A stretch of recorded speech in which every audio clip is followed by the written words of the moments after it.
안녕하세요. 크립토TV입니다. 오늘은 쌀 때마다 꾸준히 사서 본인 지갑으로 보낼 때마다 비트코인이 올랐었던 바이더딥 고래가 있어서 소개해드려 보겠습니다. 근데 사긴 뭘 사느냐? 더 험한 꼴 볼 테니까 전쟁 끝날 때까지 기다려라. 아직은 아니다. 이런 의견들이 꽤나 많이 있는데요. 일리가 있습니다. 왜냐면 최근 들어서 상황이 더 악화되고 있거든요. 최근에 AI 이렇게 요약을 해주는 짤이 있어서 한번 가져와 봤는데요. 어제도 트럼프 대통령이 이란에게 무조건적으로 항복해라. 그 외에는 협상할 수 없다라고 강경한 입장을 얘기하면서요. 안 그래도 올랐던 유가는 더 올라버렸고요. 고용 지표가 또 때마침 나왔는데 완전히 최악으로 나온 것 같습니다. 그래서 미국 주식도 좀 많이 떨어졌었고요. 월요일 날 국장도 좀 영향을 일부 받지 않을까 생각이 드는데 왜냐하면 일단 유가가 배럴당 80달러 돌파했던 게 엊그제 본 것 같은데요. 이제 90달러마저 돌파를 해버립니다. 그러니까 석유값 올라가니까 물가는 올라가겠죠. 그리고 고용 지표가 때마침 나왔는데 비농업 일자리가 예상은 플러스 5만 명인데요. 실제로는 마이너스 9만 명이 나와버렸습니다.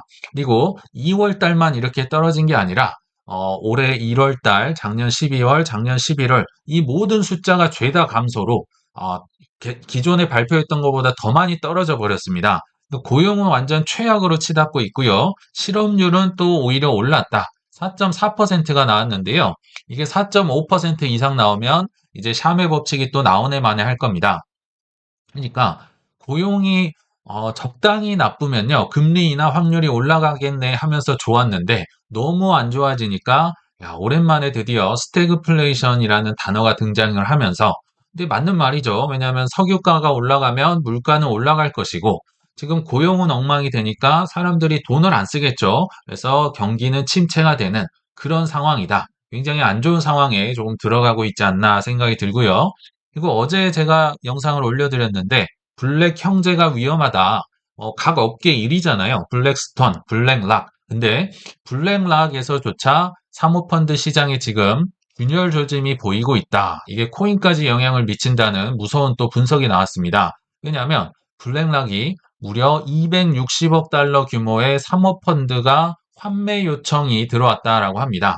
이게 한국 돈으로 무려 40조 원에 해당이 되거든요. 근데 문제는 블랙락이 이거를 다 지급할 수 없고 이를 제한하기 시작했다. 예를 들면 이런 거예요. 고객들이 한 9% 정도 내돈내놔를 얘기했다면 블랙락이 나는 5%밖에 못 주겠는데 이렇게 얘기를 했다. 그러니까 여기 투자한 사람들이 얼마나 불안해질까요? 그래서 이런 환매 압력으로 인해서 사모신용펀드가 포지션을 정리하게 될 경우 자산 전반에 걸쳐서 광범위한 디레버리징이 촉발될 수 있다. 맞는 얘기입니다. 왜냐하면 내 돈 내나 했는데 돈이 없으면 예전에 그 블랙스톤 임원들도 25명이 본인들 펀드 깨가지고 고객들 돈 환매해줬다. 마찬가지입니다. 뭐 금이나 국채나 뭐 주식이나 코인이나 돈 되는 거는 다 팔아서 이거를 마련해줘야 할 수도 있다. 그러니까 조금 불리한 상황으로 가는 건 맞는 것 같아요. 그래서 좀 정리를 해보자면 전쟁은 약간 장기전으로 갈 조짐이 보이고 있고 또 유가는 올라가고 있으며 그리고 고용 수치는 엉망이 됐고요. 사모펀드 쪽에서는 내 돈 내놔라. 정말 쉽지 않은 상황으로 가고 있지 않나 생각이 듭니다. 근데 이런 험난한 시국에 뜻밖의 신기록을 기록을 한 이제 비트코인 고래가 있어서 소개를 해드리는데요. 자, 전쟁 첫 주에, 즉 2월 말에서 3월 초에 최근 1년간 가장 많이 산 고래들이 있어서 비트코인을 산 고래들이 있어서 소개를 해드려 보겠습니다. 적당히 많이 산 게 아니라요. 최근 1년 중에 신기록을 기록할 정도로 어마무시하게 샀다.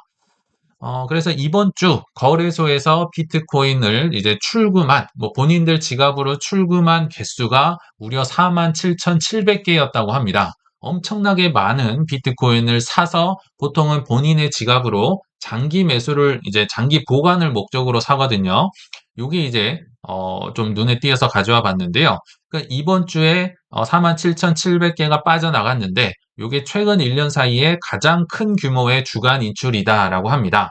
그리고 이 중에서도 일주일 중에서도 딱 하루, 즉 3월 4일에만 무려 3.2만 개 정도 되는 비트코인이 빠져나갔다라고 하거든요.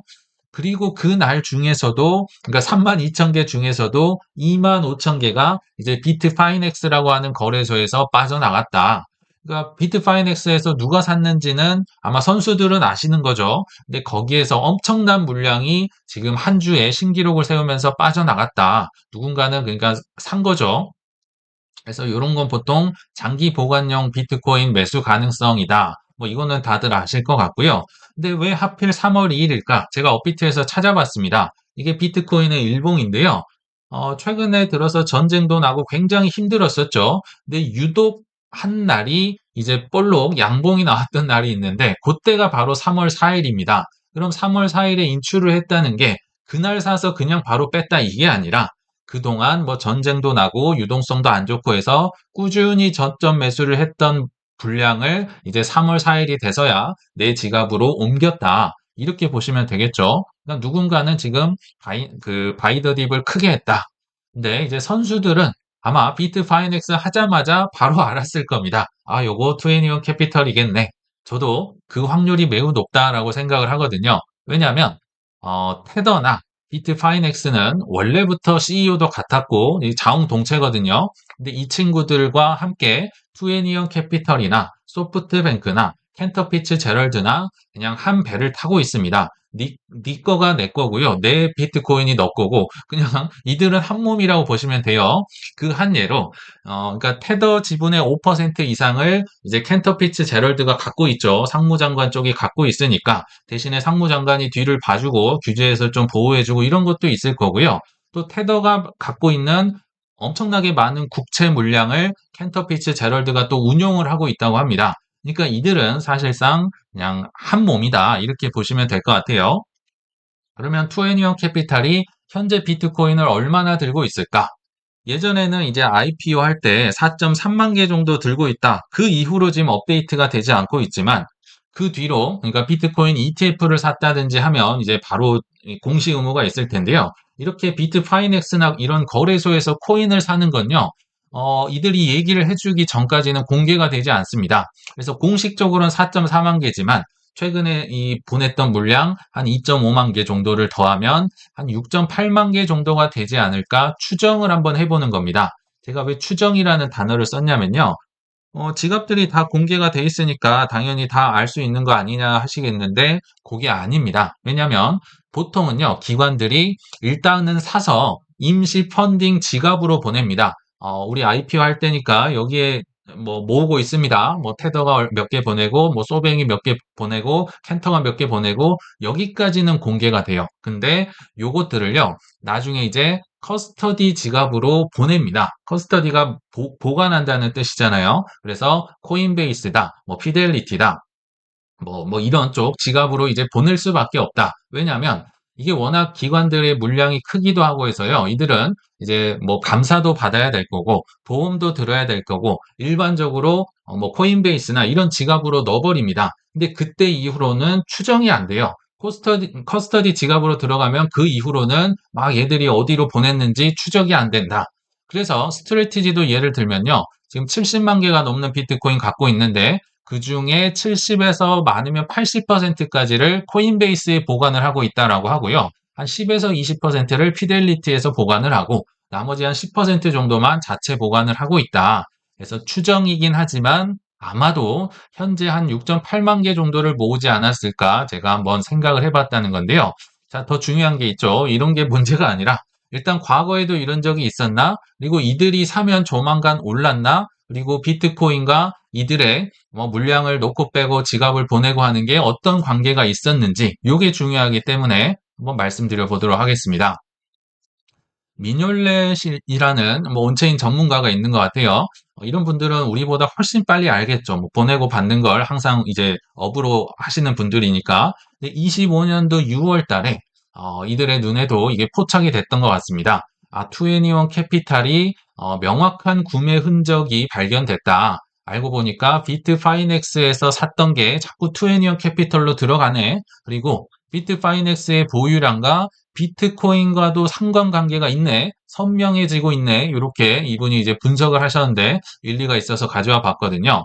일단 비트파이넥스에서 한 7천 개를 샀는데 그게 신규 지갑으로 이동됐다. 이 신규 지갑은 투애니언 캐피털이겠죠. 그리고 또 하나, 비트파이넥스에서 보관 중인 테더 지갑이 있었는데, 그러니까 거래소나 이 테더, 거래소는 비트파이넥스고 지갑은 테더 지갑이었다는 거죠. 근데 여기에서 또 14,000개가 신규 지갑으로 이동됐다. 이것도 투애니언 캐피털이겠죠. 왜냐하면 이때 당시에 테더 CEO인 이제 아르도이노라는 분이 그냥 얘기를 해줬습니다. 새벽에 이동됐던 거 첫 번째 7,000개랑 두 번째 14,000개 이거 투애니원 캐피탈 거야. 이렇게 본인이 얘기를 해줬기 때문에 공개가 됐다라고 보시면 되고요. 참고로 이 아르도이노는 지금 비트파이넥스랑 테더 CEO인데요. 원래는 CTO였습니다. 원래는 신비주의 CEO가 있었거든요. 정말 옛날에 뭐 반데 벨덴가 하는 네덜란드 정말 신비주의. 그러니까 공개석상에서 아무도 이 사람을 본 적이 없고 그냥 온라인상에서만 떠돌아다니는 그러니까 또 살아남았겠죠. 막 의문스럽고 이런 분이었는데 지금은 아르도이노가 이렇게 하고 있는 것 같아요. 아무튼 이때 당시에 이제 투애니언 캐피털 42,000개 정도 모으겠습니다라고 발표를 했는데 아직 몇 개가 부족했던 시점이었던 것 같아요. 그래서 앞으로 10,000개 정도 더 살 겁니다. 뭐 이렇게 얘기를 했던 기억이 나는데 자 그러면 이때 당시에 과거로 돌아가 봐서요. 이들이 할 때마다 어떻게 비트코인이 움직였는지 그리고 이들의 투자 방법을 한번 살펴보도록 할 텐데요. 정말 정석과 같은 제가 볼 땐 이거 AI 거의 기계가 했다라고 싶을 정도로 정석에 가깝게 투자를 하고 있더라고요. 어떤 정석이냐? 쌀 때 많이 사서 비쌀 때 파는은 아니고요. 이들은 모으는 게 목적이다 보니까 비쌀 때 보내는, 뭐 본인들 지갑으로 보내는 거라고 보시면 됩니다. 자, 이게 비트파이넥스라는 거래소에서 물량, 거래소 물량을 나타냅니다.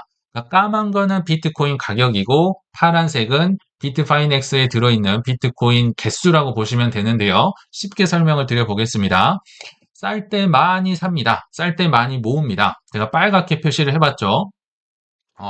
예전에 뭐 23년도 뭐 게리 겐슬러가 우리 괴롭게 하고 이렇게 힘들었던 이런 싼 구간에는 그냥 조금 오르는 와중에도 모았었네요. 이 빨간색이 축적량이 올라가고 있죠.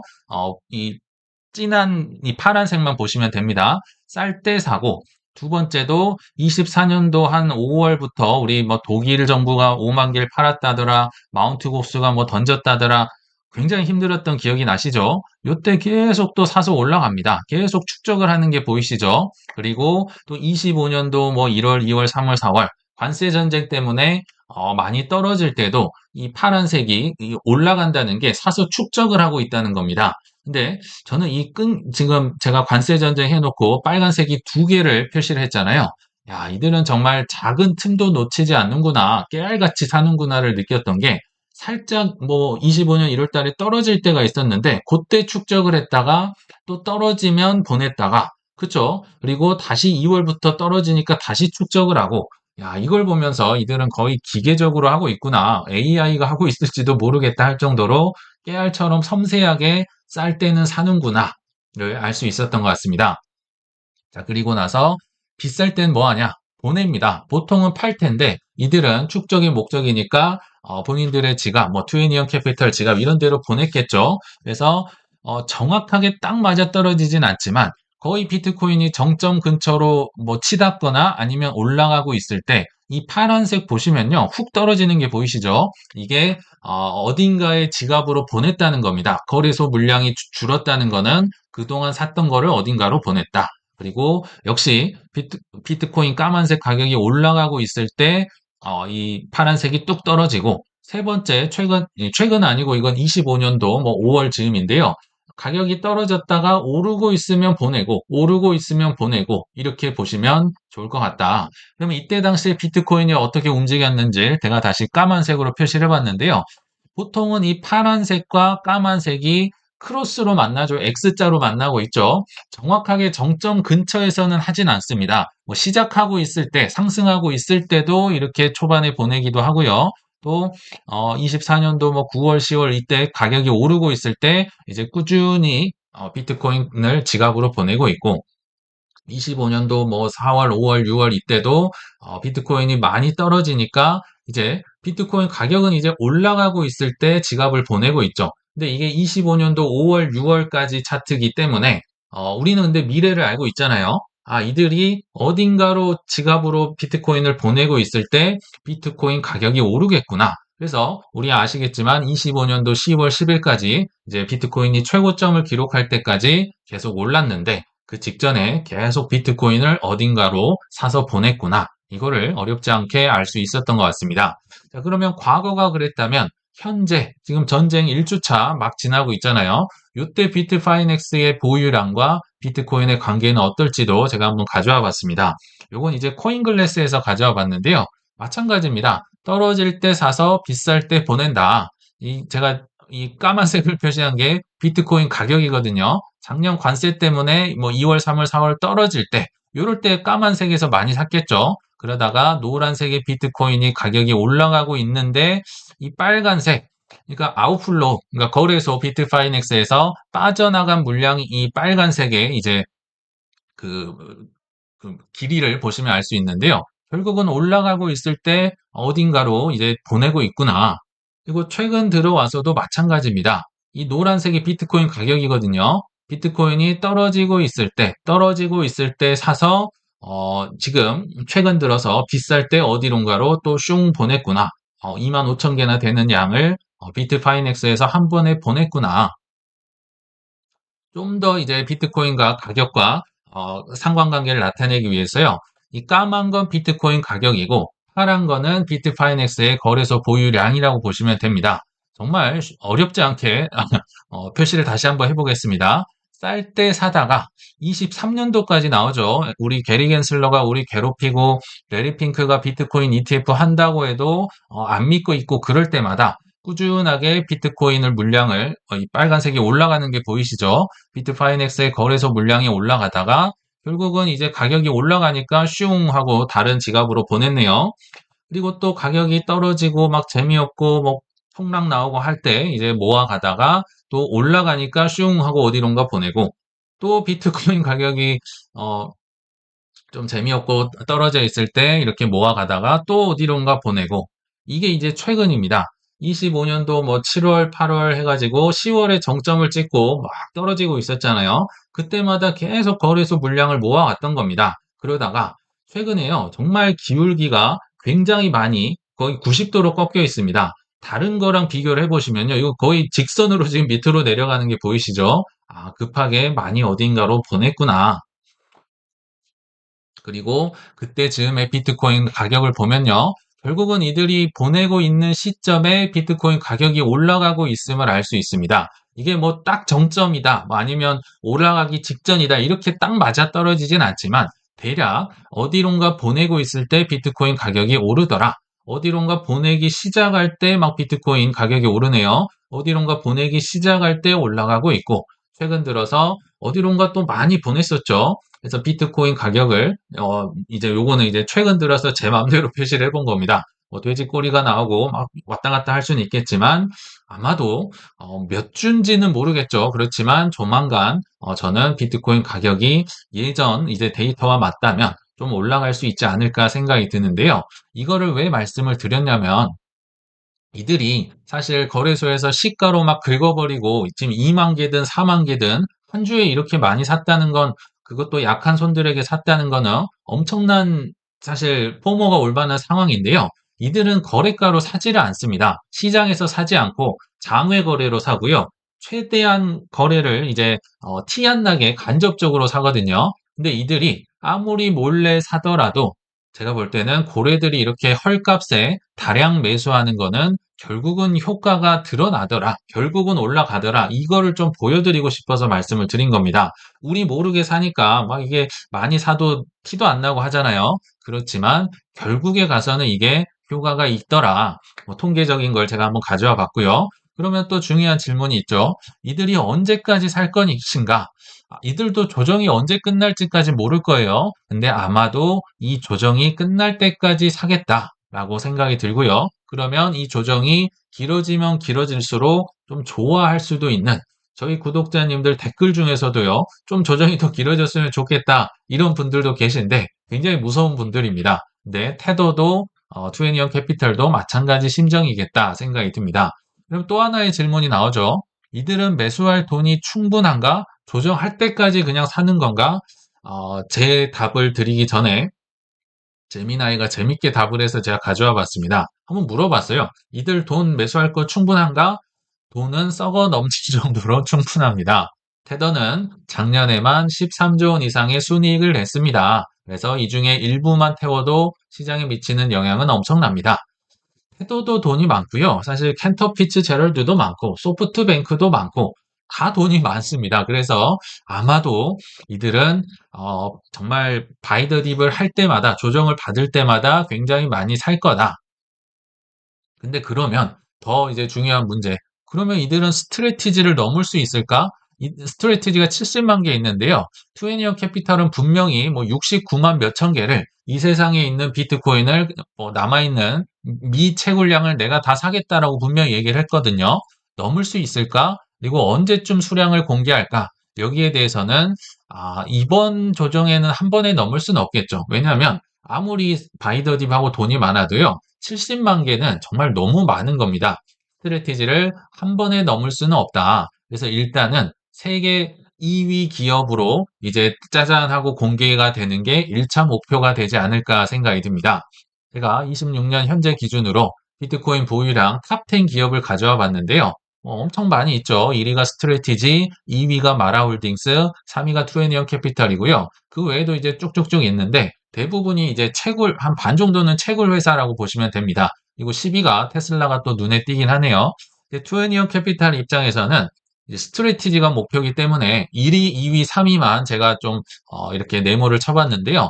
이들의 분위기가 별로 좋지는 않습니다. 지금 스트래티지도 그 MSCI에서 빠진다는 퍼드로 인해서 막 주가 공매도 세력도 난리였고요. 뭐 어디 보고서에도 공매도 쳐야 된다 많이 나왔었잖아요. 그러니까 분위기가 스트래티지도 힘들지만 더 살래.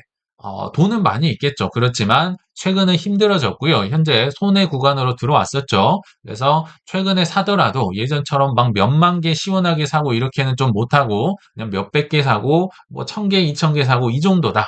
그리고 2위인 마라홀딩스도요. 생각보다 상황은 좋지 않습니다. 왜냐하면 아마 뉴스를 통해 보셨겠지만 최근에 이 재정 정책을 바꿨어요. 원래는 매도를 할 수 없게 돼 있었는데 최근에 이제 재정 정책의 문구를 바꾸면서 매도를 할 수 있다라고 고쳤습니다. 그러니까 마라홀딩스의 사람들이 이제 그러면 대규모로 파는 거 아니냐라고 하니까 아니다 그건 아니다 팔 수 있다 문구만 넣었다 이렇게 해명을 할 정도로 1위랑 2위는 조금 허덕허덕 이는 게 눈에 보입니다. 근데요, 3위는 제가 볼 때는 힘든 게 느껴지질 않아요. 오히려 떨어지면 계속 살 건데, 나 언제나 살 건데, 켄터 피츠제럴드의 이 미국 상무장관이죠. 하워드 루트닉이 이런 얘기를 했던 게 제 기억이 나거든요. 2년 전에 이랬었거든요. 나는 항상 딥마다 살 것이다. 굉장히 호탕하게 웃으면서 얘기했던 기억이 나는데, 이들은 조금은 제가 볼때 조금 즐거운 것 같습니다. 제가 볼 때는 조정 길어지면 더 좋은 거고 뭐 이런 느낌이에요. 그래서 이들 입장에서 보면 아마도 무난하게 세계 2위 수준의 보유량 약 뭐 비트코인 10만 개 전후가 되지 않을까 생각은 들거든요. 그래서 이쯤에서 올해 안에 한 1차 정도는 공개가 되지 않을까. 70만 개를 한 번에는 절대 따라갈 수가 없습니다. 그래서 2위 정도에서 나 이 정도 있지롱 하고 올해 좀 공개를 하지 않을까 생각이 듭니다. 그래서 오늘 영상을 한번 정리를 해봤는데요. 우리 돈은 근데 유한하잖아요. 그러면 어떻게 테더처럼 투자할 수 있을까? 조금 편해 보이잖아요. 여기에 대한 진지한 고민과 행동이 저는 소수 1%, 2%의 성공 투자자를 걸러낼 수 있다라고 생각을 합니다. 그래서 저 같은 경우는 아래와 같이 굉장히 많이 말씀드렸죠. 이런 포트폴리오를 유지하려고 부단히도 노력을 합니다. 저도 이 노력을 해요. 근데 틀리는 게 자꾸 나와요. 힘든 게 나올 수 있어요. 예를 들면 과거의 현금 10%를 유지하면 괜찮겠다라고 생각을 했는데 저도 조정이 예상보다 길어지면 특히 24년도 4월에서 10월까지 그 제 예상 밖으로 너무 길어졌던 것 같아요. 그때 저도 느꼈던 거죠. 현금은 10%로 부족하구나. 그리고 금세 녹아버리구나. 현금으로 있으면 그래 봤기 때문에 현재는 국장에서 판돈 일부를 들고 있거나 미국 주식이나 달러나 이렇게 코인 방향과 상관없는 해지 자산들을 일부 사놓고 이제 조정 때마다 해지를 팔아서 코인은 사는 전략을 같이 쓰고 있습니다. 우리 구독자님들도요, 타이밍 맞춰서 한 방보다는 오래 뛸 수 있는, 그리고 심지어 조정에 바이더 딥을 할 수 있는 나만의 전략을 갖춰가시길 바라면서 이만 마치겠습니다. 시청 감사합니다.